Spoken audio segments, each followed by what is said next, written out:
Hi welcome to PJ story. आज की कहानी एक सस्पेंस थ्योरी पर आधारित है। दोस्तों, यह एक काल्पनिक कहानी है, लेकिन इस कहानी में आप देखेंगे कि कैसे एक डिटेक्टिव केस को सॉल्व करता है, कैसे वो एक एक कड़ी को जोड़कर अपराधी का पता लगाता है।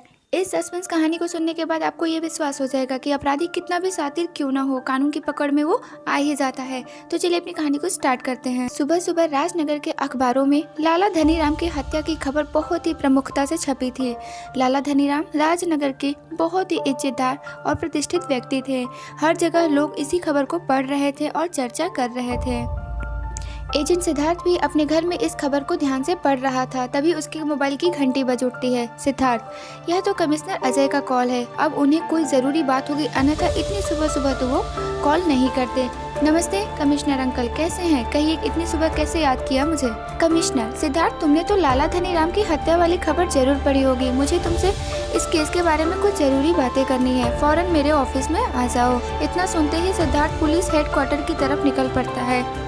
सिद्धार्थ एक शौकिया जासूस था। कम उम्र होने के बाद भी उसने अपनी बुद्धि और चतुराई से कई मुश्किल केस सुलझाकर पुलिस की बहुत मदद की थी। कमिश्नर अजय उसकी इस प्रतिभा से बहुत खुश रहते थे और अक्सर मुश्किल केस में उसकी मदद लेते रहते थे। थोड़ी ही देर में सिद्धार्थ पुलिस हेडक्वार्टर में कमिश्नर अजय के सामने बैठा था। कमिश्नर सिद्धार्थ, कल रात को लाला धनीराम का उनकी हवेली में रहस्यमय तरीके से खून हो गया। अभी तक खूनी पकड़ा नहीं गया है। हाई प्रोफाइल केस होने के कारण पुलिस पर खूनी को पकड़ने और केस सॉल्व करने का बहुत दबाव है। इंस्पेक्टर चुलबुल इस केस पर काम कर रहे हैं, लेकिन मैं चाहता हूं कि तुम भी इस पुलिस के साथ इस केस पर काम करो। सिद्धार्थ, जरूर अंकल, आप चिंता ना करें, हम बहुत जल्दी खूनी को पकड़ लेंगे। इतना कहकर सिद्धार्थ लाला धनीराम की हवेली की तरफ निकल पड़ता है। धनीराम की आलीशान हवेली पर पहुंचकर उसने देखा कि वहां लोगों की भीड़ जमा है। कुछ पुलिस वाले भी तहकीकात कर रहे थे। बिना समय गवाए सिद्धार्थ सीधा इंस्पेक्टर चुलबुल के पास पहुंचा। इंस्पेक्टर चुलबुल एक मोहन नाम के व्यक्ति से पूछताछ कर रहे थे। मोहन, माफ कीजिएगा साहब, मुझे इससे ज्यादा और कुछ नहीं पता। इंस्पेक्टर चुलबुल, ठीक है, अभी तो तुम जाओ, ध्यान रहे कुछ भी छुपाने की कोशिश मत करना। इंस्पेक्टर चुलबुल, अरे सिद्धार्थ, तुम आ गए? थोड़ी देर पहले ही अजय साहब ने मुझे फोन करके तुम्हारे बारे में बताया। इंस्पेक्टर चुलबुल ने सिद्धार्थ को इस केस के बारे में बताना शुरू किया। धनीराम एक सफल व्यापारी थे। रुपए पैसों की कोई कमी नहीं थी। पुराने विचारों के होने के साथ साथ वो थोड़ी क्रोधी स्वभाव के थे और थोड़ी मुंहपट भी थे। क्रोध के अक्सर लोगों को चुभने वाली बात बोल दिया करते थे। धनीराम के परिवार में उनके 3 लड़के हैं, पवन, दीपक, सुनील। तीनों अविवाहित है और इसी घर में रहते हैं। इंस्पेक्टर चुलबुल, उनकी पत्नी का निधन छोटे बेटे दीपक के जन्म के समय हो गया था। इनके अलावा रामू नाम का एक विश्वास पात्र नौकर भी रहता है। इंस्पेक्टर चुलबुल, रामू इनके साथ कई सालों से है और उस पर कोई शक नहीं है। सबसे छोटे बेटे का नाम दीपक है। बेचारा शरीर से लाचार है, उसका एक पाँव खराब है, इसलिए वैसाखी का प्रयोग करता है। बहुत ही सीधा और नेक आदमी है। कोई काम नहीं करता और सारे समय घर में ही रहता है, लेकिन उसे पढ़ने का बहुत शौक है। उसे कई विषयों पर अच्छा ज्ञान है। दूसरा बेटा पवन है, वह मेडिकल की पढ़ाई कर रहा है और काफ़ी तेज दिमाग का व्यक्ति है। स्वभाव से समझदार और सुलझा हुआ व्यक्ति है। सुनने में आया है कि धनीराम ने पवन को ही अपना वारिस बनाया है, लेकिन अभी तक कोई भी वसीयतनामा नहीं मिला है। सबसे बड़ा बेटा सुनील है। सुनील एक नंबर का नालायक और आवारा व्यक्ति है। हर दिन धनीराम से उसकी लड़ाई होती रहती थी। वह कपड़ों का व्यापारी है। उसे व्यापार में भारी घाटा हुआ है और उस पर काफ़ी कर्ज भी है, इसलिए उसे पैसों की सख्त ज़रूरत है। उसे शराब पीने की बुरी आदत भी है। इंस्पेक्टर चुलबुल फिर कहते हैं कि यह बहुत ही सीधा केस है। सिद्धार्थ, सुनील ने ही हत्या की है और रात को हत्या करके फरार हो गया। शायद पैसे ना मिले और पवन को वारिस बनाए जाने से नाराज होकर उसने धनीराम की हत्या कर दी है। इंस्पेक्टर साहब, सिद्धार्थ कहता है, इंस्पेक्टर साहब, यह केस मुझे काफ़ी हद तक समझ में आ चुका है, लेकिन मैं जाँच शुरू करने से पहले एक बार धनीराम की लाश को देखना चाहता हूँ। इतना सुनते ही इंस्पेक्टर चुलबुल उसे लेकर उस कमरे में गए जहाँ धनीराम की हत्या हुई थी। सिद्धार्थ, इनकी हत्या कैसे हुई है और इनके गले पर निशान कैसे हैं? सिद्धार्थ ने यह भी गौर किया कि लाश के नाक और आसपास की त्वचा के पास कुछ काले काले धब्बे जैसे दिख रहे थे। इंस्पेक्टर चुलबुल, इनकी हत्या गले के पिछले हिस्से में एक खास नाजुक जगह पर 4 बार सुई चुभाकर की गई है। ये ऐसा नाजुक हिस्सा है जिस पर थोड़ी सी भी चोट लगे तो इंसान की जान भी जा सकती है। सिद्धार्थ, क्या इसका मतलब यह है कि जिस किसी व्यक्ति ने भी हत्या की है उसको इस नाजुक जगह के बारे में पता होगा? मानव शरीर के बारे में ऐसी जानकारी किसी डॉक्टर इत्यादि को ही होती है, किसी आम आदमी को शायद ही ऐसी जानकारी होती है। सिद्धार्थ, इंस्पेक्टर साहब, आपकी आज्ञा हो तो मैं लाला जी के बेटों से मिल सकता हूँ? इंस्पेक्टर चुरू, हाँ हाँ क्यों नहीं, लेकिन मिलना कुछ नहीं है। असली हत्यारा तो फरार है या तो सीधे लोग हैं। सबसे पहले सिद्धार्थ दीपक के कमरे में गया। वहाँ दीपक बहुत बुरी तरह रो रहा था। सिद्धार्थ को देखते ही बोला दीपक, हाय मैं तो अनाथ हो गया, मेरा तो सब कुछ, अब मुझ लंगड़े को कौन सहारा देगा। सिद्धार्थ, आप प्लीज़ रोना बंद कीजिए। आपको किसी पर शक है क्या? आपको अपने पिता की किसी वसीयत के बारे में कोई जानकारी है? दीपक, नहीं मुझे किसी पर कोई शक नहीं है, ना ही मुझे किसी वसीयत के बारे में कोई जानकारी है।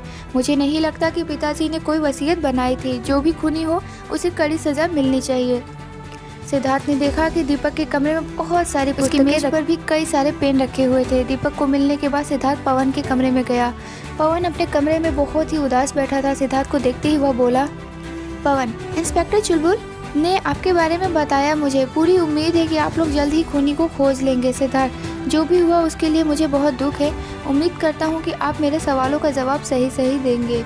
यह कहते हुए सिद्धार्थ एक मोटी पुस्तक पवन की टेबल से उठाकर देखने लगा। अचानक उसकी नज़र किताब के पन्नों पर कुछ अंडरलाइन किए हुए वाक्य पर गई। उन वाक्यों को पढ़कर वह चौंक गया। वाक्य बिल्कुल उसी नाजुक स्थान के बारे में थे जिस पर प्रहार करके धनीराम को मारा गया था। लेकिन सिद्धार्थ ने पवन से उसके बारे में कुछ नहीं कहा।